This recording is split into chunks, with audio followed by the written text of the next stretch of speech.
wasiirka gaashaandhigga xukuumadda federaalka Soomaaliya mudane Ambassador Axmed Macalin Fiqi ayaa maanta soo xiray tababar 3 maalin ka socday wasaaradda gaashaandhigga kaasi oo ku saabsanaa isku dubaridka iyo horumarinta istiraatiijiyadda warbaahinta ee wasaaradda gaashaandhigga. tababarkan ay ka qayb galeen howlwadeennada qaybta warbaahinta ee wasaaradda gaashaandhigga iyo taliska ciidanka xoogga dalka Soomaaliyeed SNA ayaa waxa ujeedkiisu yahay sidii loo heli lahaa fariimo isku dubaridan oo dawladda Soomaaliya ka soo baxa kuwaas oo ku wajahan la dagaalanka fikirka argagixisada.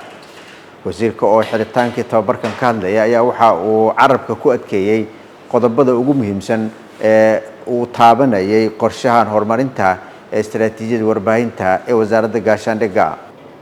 qorshahan wuxuu ka kooban yahay oo ugu waaweyn 5 qodob oo xoogga lagu saarayo inay saldhig u noqdaan qorshaha horumarinta warbaahinta wasaaradda iyo ciidankaba. qodobka koowaad waa xoojinta awoodda warbaahinta ciidanka oo aan ku bilownay tababaro joogto ah oo la siinayo warbaahinta si ay u helaan shaqaalaha warbaahinta si ay u helaan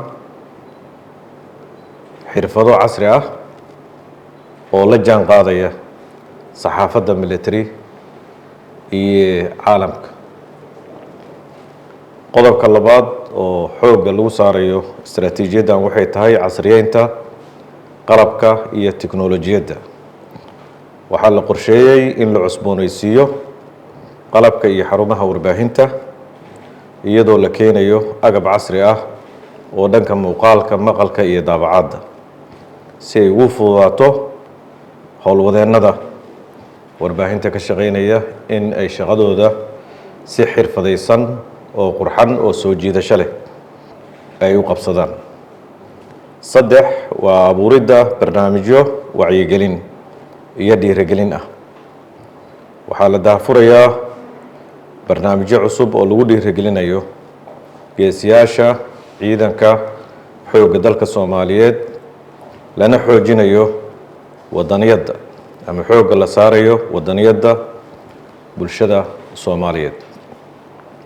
qodobka afraad waa kordhinta xiriirka warbaahinta iyo bulshada ka dhaxeeya. waxaan ballaarinaynaa xiriirka warbaahineed ee u dhaxeeya ciidanka iyo bulshada si loo helo kalsooni, xog wanaag iyo iskaashi joogto ah. qodobka u dambeeya oo qorshahan horumarinta la xiriiraahay waa warbaahin ka hortagta in la abuuro warbaahin ka hortagta dacaayadaha cadowga. qorshahan wuxuu si gaar ah u dardargelinayaa la dagaalanka dacaayadaha khawaarijta iyo kuwa la midka iyadoo la adeegsanayo warbaahin xogogaal ah, firfircoon, una taagan difaaca sharafka iyo xaqiiqda qaranka Soomaaliyeed.